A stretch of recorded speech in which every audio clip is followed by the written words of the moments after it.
Assalamualaikum warahmatullahi wabarakatuh. Siswa sekalian, pada hari ini kita akan memulai dengan materi yang baru, yaitu materi PPKN tentang Kedaulatan Negara Kesatuan Republik Indonesia. Ya, jadi kita langsung ke bab 3. Baiklah, kita langsung memulai dengan materi ini. Ya, Anda lihat dalam bagian ini mengenai bagan Kedaulatan Negara Kesatuan Republik Indonesia. Yang akan kita bahas pada pertemuan ini yaitu tentang hakikat kedaulatan, itu yang pertama, dan yang kedua tentang teori-teori kedaulatan. Yang pertama tentang hakikat kedaulatan, mungkin Anda pernah dengar istilah kedaulatan. Kedaulatan, kalau tidak salah, itu berasal dari bahasa Arab yang artinya daulah, yaitu kekuasaan tertinggi. Ya, apa pengertiannya? Kedaulatan itu adalah kekuasaan tertinggi untuk membuat dan melaksanakan sesuai dengan undang-undang dengan cara yang tersedia. Atau istilah mudahnya adalah kedaulatan adalah kekuasaan tertinggi dalam suatu negara. Ya, kekuasaan itu apa? Untuk membuat dan melaksanakan undang-undang. Ya, seperti apa caranya? Kita ambil contoh di negara kita ada istilah demokrasi. Ya, ada yang demokrasi langsung, ada yang demokrasi tidak langsung. Maksudnya bahwa kedaulatan di negara demokrasi itu bisa menggunakan demokrasi langsung maupun tidak langsung. Kalau langsung itu artinya rakyat langsung memilih pemimpin dan sekaligus membuat peraturan, sedangkan yang tidak langsung rakyat memilih wakil-wakil rakyat, kemudian nanti wakil-wakil rakyat inilah yang akan menentukan memilih siapa pemegang kekuasaan sekaligus ikut di dalam membuat perundang-undangan. Itu hakikat daripada kedaulatan. Ini lihat gambarnya, ini salah satu contoh bentuk kedaulatan yang dimaksud. Ya, ini caranya dengan melalui pemilihan umum. Kita sudah beberapa kali melaksanakan pemilihan umum, ada yang menggunakan demokrasi langsung maupun demokrasi tidak langsung. Ya, bahkan nanti tahun 2024 kita akan mengadakan pemilu kembali untuk yang kesekian kalinya. Ya, kita lihat itu gambarnya. Kemudian berikutnya kita akan membahas tentang sifat dan bentuk kedaulatan. Ya, ada beberapa sifat kedaulatan. Yang pertama, ini menurut teori bahwa sifat kedaulatan pertama itu adalah asli. Asli maksudnya bahwa kekuasaan itu tidak berasal dari kekuasaan lain yang lebih tinggi. Ya, kita ambil contoh, kalau suatu negara itu kekuasaan dari tangan rakyat, maka di atas rakyat tidak ada lagi yang lebih tinggi. Ya, yang dimaksud dengan asli. Kemudian yang kedua, permanen. Permanen itu maksudnya bahwa kekuasaan itu akan tetap ada dan berdiri selama negara itu ada, walaupun pemerintahnya berganti.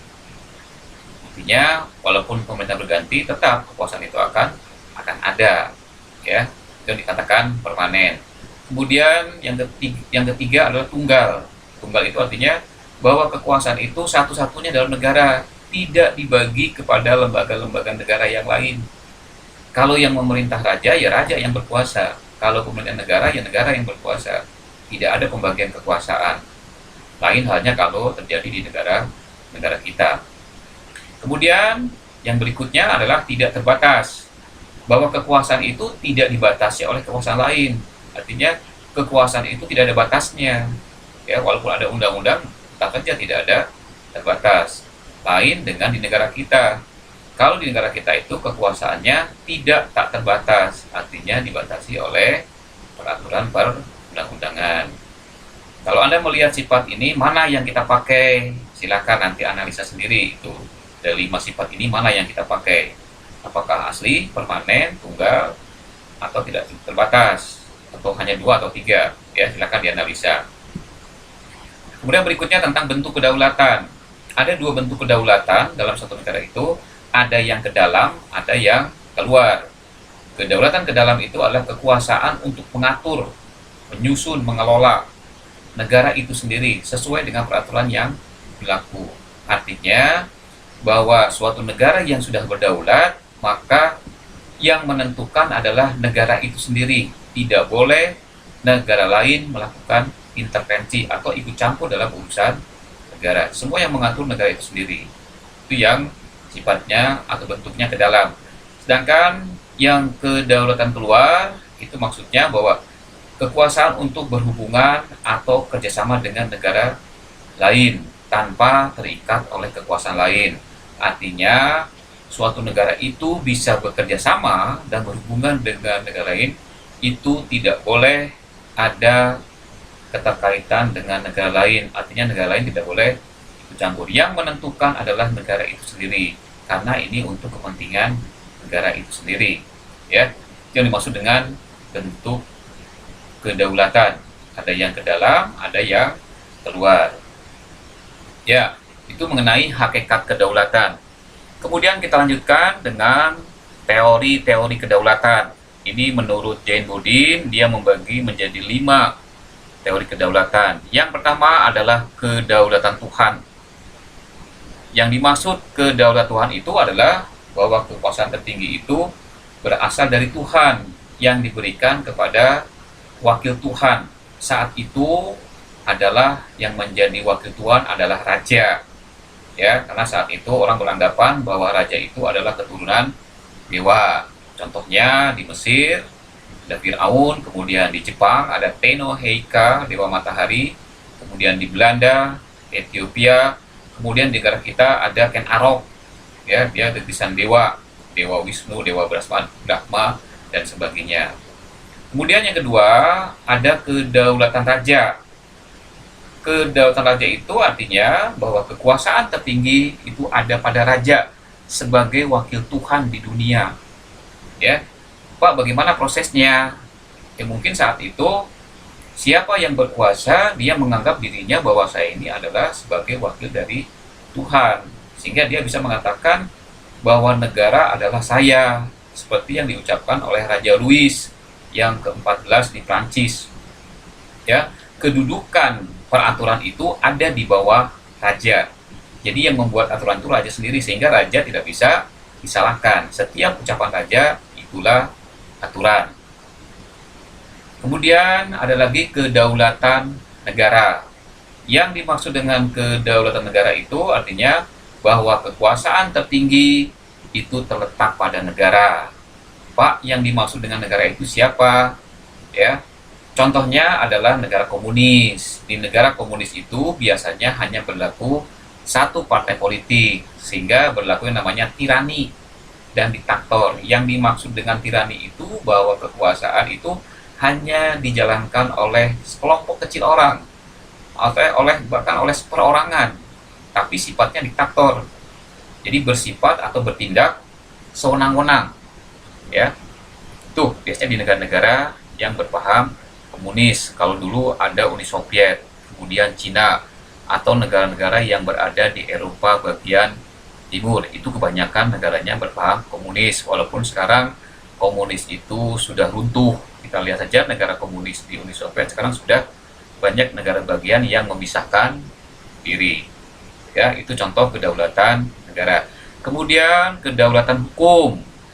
Artinya kekuasaan tertinggi itu berasal dari hukum yang berlaku, baik yang tertulis maupun tidak tertulis. Artinya di dalam pemilihan seorang pemimpin untuk menyelenggarakan pemerintahan itu ada yang mengatur. Apa aturannya? Yaitu hukum.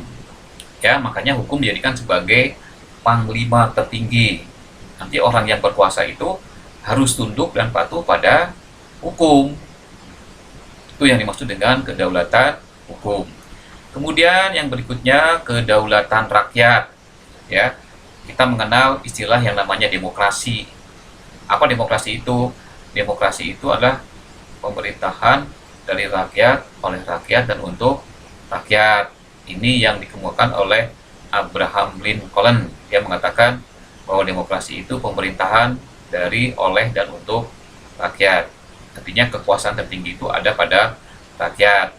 Bagaimana prosesnya? Bisa demokrasi langsung maupun demokrasi tidak langsung atau perwakilan. Kalau yang langsung, rakyat langsung memilih pemimpin, sedangkan yang tidak langsung, rakyat memilih wakil. Saat itu yang dimaksud dengan kedaulatan rakyat itu berlaku yang namanya kontrak sosial atau perjanjian masyarakat, bahwa seorang pemimpin itu akan dikontrak untuk beberapa lama, ya, apakah 5 tahun, apakah 4 tahun. Nanti setelah 4 tahun atau 5 tahun, maka akan dilanjutkan lagi kontraknya, ya, melalui suatu proses apa? Proses pemilihan umum. Nah, dari kelima kedaulatan, menurut teori kedaulatan, ya, mana yang dipakai di negara kita? Apakah semuanya dipakai, atau hanya satu, atau dua, dan sebagainya, ya. Mohon diulangi lagi, ini untuk tokoh-tokohnya, silahkan nanti Anda baca siapa tokoh-tokoh yang menganut dari masing-masing teori kedaulatan. Ya, kembali kepada negara kita. Kalau ada pertanyaan, Pak, negara kita menerapkan kedaulatan yang mana? Apakah hukum, negara, rakyat, atau raja? Kita lihat, di dalam Undang-Undang Dasar 45, di dalam pasal 1 ayat 3, negara Indonesia adalah negara hukum.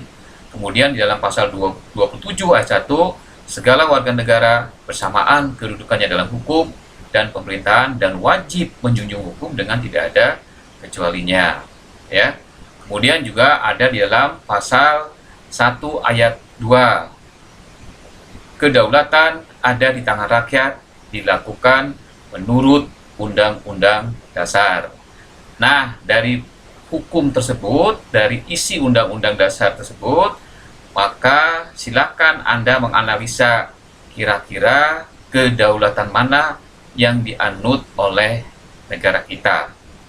Ya, termasuk tadi tentang sifat-sifat kedaulatan, sifat mana yang diterapkan di negara kita. Ya, itu barangkali yang bisa Bapak sampaikan dalam pembelajaran hari ini. Mudah-mudahan apa yang Bapak sampaikan ini bisa dipahami oleh kalian semua. Ya, terima kasih. Mohon maaf apabila di dalam penjabaran materi ini masih ada kekurangannya. Tapi kalau ada yang tidak jelas, boleh tanyakan dalam forum tanya jawab. Bapak akhiri dengan ucapan Assalamualaikum warahmatullahi wabarakatuh.